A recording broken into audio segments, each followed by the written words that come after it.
একঘেয়ে chicken curry ভালো না লাগলে একবার এভাবে চিকেন কারিটা বানিয়ে খেয়ে দেখুন, খেতে কিন্তু অপূর্ব লাগবে। আজ আমি গ্রাম্য পদ্ধতিতেই এই চিকেন কারিটা বানাবো। নমস্কার বন্ধুরা, গীতাস রান্না বানাতে আপনাদের সবাইকে স্বাগত।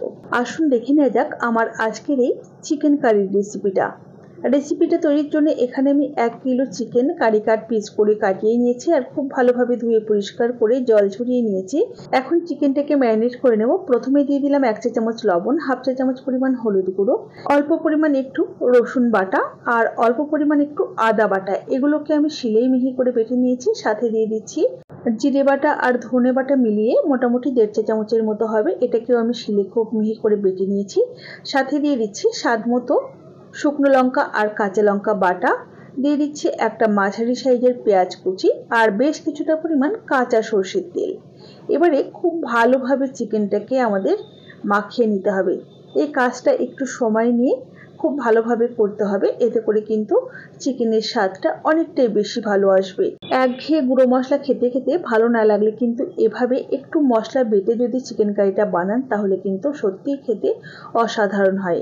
এর মাঝে দুটো আমি তেজপাতাও দিয়ে দিয়েছি। খুব ভালোভাবে ম্যারিনেট করে এভাবেই আমি মোটামুটি 30 মিনিটের জন্য রেস্টে রেখে দিলাম। এখন রান্নাটা করবার জন্য গ্যাসে একটা কড়াই বসিয়ে দিয়ে দিলাম পরিমাণ মতো সরষের তেল। তেল গরম হয়ে গেলে এরকম ডুমো করে কেটে রাখা আলু দিয়ে দিলাম। সাথে অল্প পরিমাণ একটু লবণ আর হলুদ গুঁড়ো দিয়ে নাড়াচাড়া করে আলুগুলোকে একটু হালকা লালচে করে ভেজে নিলাম। দেখুন আলু ভাজা হয়ে গেছে, তেল ঝরিয়ে তুলে নিলাম। ওই তেলের মধ্যে এবারে গোটা জিরে আর শুকনো লঙ্কা ফোড়নে দিলাম, আর কিছুই কিন্তু ফোড়নে দিচ্ছি না। তো ফোড়নটাকে একটু নাড়াচাড়া করে ভেজে নিয়ে এর মধ্যে দিয়ে দিচ্ছি পেঁয়াজ কুচি। এখানে আমি 4টে মাঝারি সাইজের পেঁয়াজের ব্যবহার করেছি।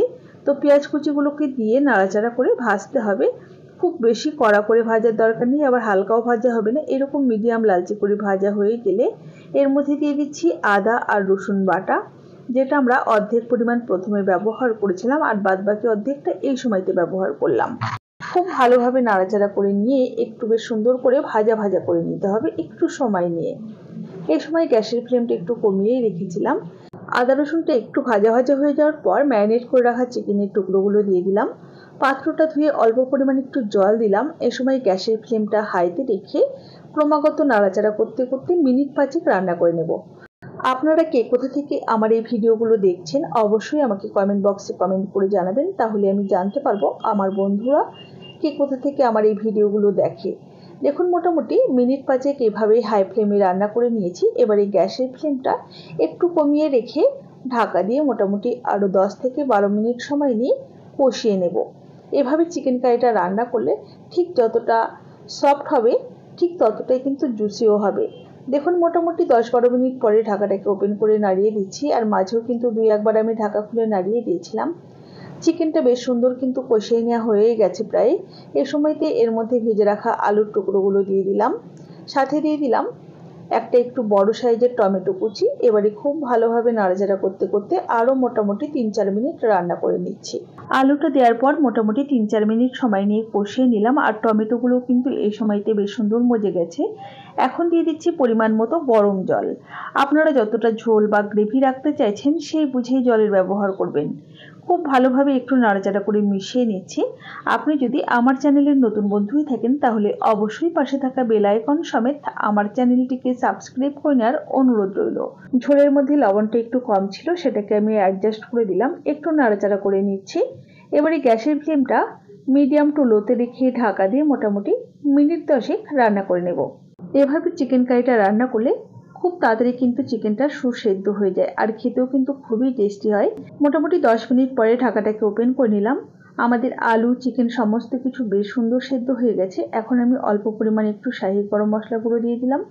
একবার একটু নাড়াচাড়া করে নিয়ে গ্যাসের ফ্লেমটা বন্ধ করে কিছুক্ষণ স্ট্যান্ডিং টাইমে রেখে তারপর পরিবেশন করে দেব।